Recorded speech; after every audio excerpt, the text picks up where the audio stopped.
Bonjour et bienvenue sur gcompris.com. Dans cette vidéo, on vous propose un exercice pour bien comprendre le lien entre les multiplications et les divisions de nombres relatifs, c'est-à-dire de nombres qui peuvent être positifs ou négatifs. Alors, on vous a mis ici 4 multiplications à trous. À chaque fois, vous allez devoir donner le nombre manquant sous la forme d'un quotient, c'est-à-dire tout simplement quelle division faire pour trouver ce nombre manquant. Et dans un second temps, vous allez devoir donner l'écriture décimale du nombre manquant, attention, sans utiliser la calculatrice. Alors, comme d'habitude, dans un premier temps, je vous invite à faire pause, cherchez bien cet exercice et si vous êtes bloqué, poursuivez la lecture, on va corriger ensemble le petit a. Allez, on corrige tout de suite le petit a. Alors la première chose à bien avoir en tête, c'est lorsque vous avez la multiplication à trous b fois quelque chose égale a, et bien pour trouver le nombre manquant, il faut faire a divisé par b. Donc ici, pour trouver le nombre manquant, je vais faire moins 7,2 divisé par 8. Donc le nombre manquant, c'est moins 7,2 sur 8. Donc là, il n'y a absolument rien à comprendre, c'est la définition de la division. A divisé par B, c'est le nombre qui multiplié par B donne A. Donc ça répond à la question combien de fois B pour faire A. Donc là, on a répondu à la première partie de la question. On a donné le nombre manquant sous la forme d'un quotient. Et maintenant, je dois donner son écriture décimale. Alors, il y aurait une solution très facile. Prendre la calculatrice et faire moins 7,2 divisé par 8. Et on aurait l'écriture décimale du nombre manquant qui est ici. Mais là, on n'a pas le droit à la calculatrice. Donc, pour trouver le résultat sous forme décimale, eh bien, on va tout simplement essayer de compléter cette multiplication à trous. Alors, on ne va pas y aller tout de suite en une étape, on va tâtonner pour bien comprendre comment réussir à trouver le résultat.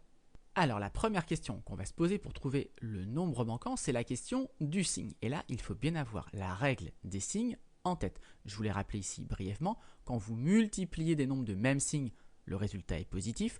Quand vous multipliez des nombres de signes contraires, le résultat il est négatif. Donc regardez ici, le résultat il est négatif, le premier il est positif, donc forcément le second, il est négatif. Donc mon nombre manquant, ici, il est négatif. Une remarque très importante concernant cette règle des signes, elle marche pour la multiplication, elle marche également pour la division. Donc là, regardez, je divise un nombre négatif par un nombre positif, donc je divise deux nombres de signes contraires, donc je sais que le résultat, il est négatif. C'est une deuxième manière de retrouver que le nombre manquant, forcément, il est négatif. Mais attention, cette règle des signes, elle ne marche pas pour l'addition et la soustraction. Alors, pour compléter les nombres maintenant, dans un premier temps, on ne va pas se préoccuper de la virgule. Et regardez, 8 fois quelque chose qui donne 72. Ça, on connaît, c'est l'étape de multiplication. 8 fois 9, 72. Donc maintenant, si je ne veux pas regarder combien de fois 8 pour faire 72, mais combien de fois 8 pour faire 7,2, il me suffit tout simplement de décaler également ma virgule ici d'un rang et d'écrire 0,9. Pour faire 8 fois 0,9, je fais 8 fois 9, 72. Et comme j'ai un chiffre ensuite ici dans mon produit, un chiffre derrière la virgule, il me faut un chiffre derrière la virgule au résultat. Donc 8 fois 0,9, ça fait 7,2. Et donc 8 fois moins 0,9, eh bien ça fait bien moins 7,2. Donc le nombre manquant, c'était moins 7,2 sur 8. Et en écriture décimale, ça fait moins 0,9. Voilà, pour ceux qui n'avaient pas réussi, je les invite de nouveau à faire pause, essayer de faire correctement la B, C et D, et on se retrouve tout de suite après pour la fin de la correction. Allez, on corrige maintenant la B, donc combien de fois moins 1,5 pour faire moins 6? Eh bien, comme pour la première, par définition, on va faire moins 6 divisé par moins 1,5. Donc voilà le nombre manquant qui est écrit sous forme de quotient.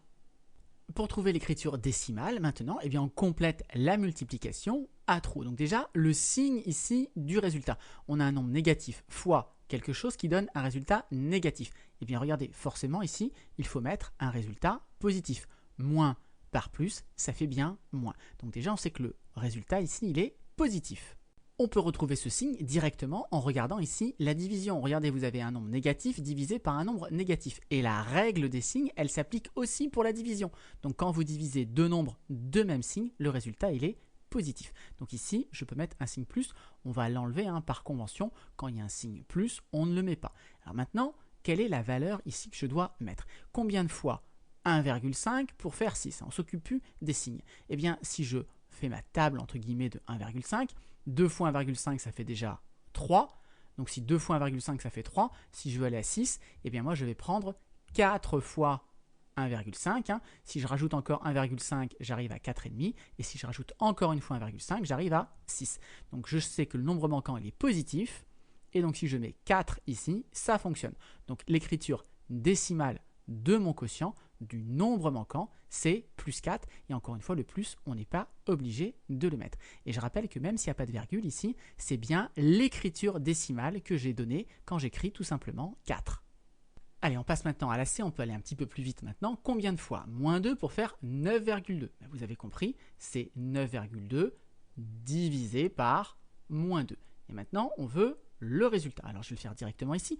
On a un nombre négatif multiplié par quelque chose qui donne un résultat positif. Et bien forcément, le nombre qui est ici, il est négatif. Moins par moins, ça donne plus. Et maintenant, la valeur. Mais si c'est une multiplication par 2, donc il suffit de prendre la moitié de 9,2. Alors, la moitié de 92, si vous prenez déjà la moitié de 90, c'est 45.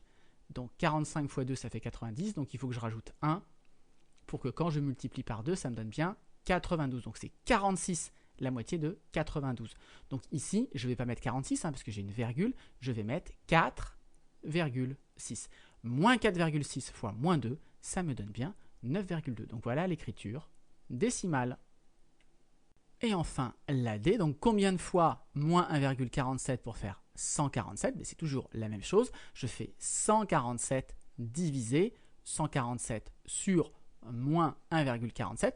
Voilà le nombre manquant qui est écrit sous forme de quotient. Voilà la division que je dois faire pour trouver le nombre manquant. Et si je veux trouver l'écriture décimale, encore une fois à la main, parce qu'on pourrait toujours prendre la calculatrice pour avoir l'écriture décimale, et bien là, on complète la multiplication à trous. Pour le signe, c'est exactement le même exemple que précédemment. Vous avez un résultat qui est positif et là, vous avez un nombre qui est négatif. Donc forcément, vous devez aussi multiplier par un nombre négatif. Moins par moins, ça va vous donner plus. Et là, regardez, les chiffres, c'est exactement les mêmes. Il suffit de décaler maintenant la virgule de 2 rangs. Et ça, c'est tout simplement multiplié par 100. Donc moins 100 fois moins 1,47, ça fait 147. Donc voilà l'écriture décimale de mon quotient. Et voilà le nombre manquant.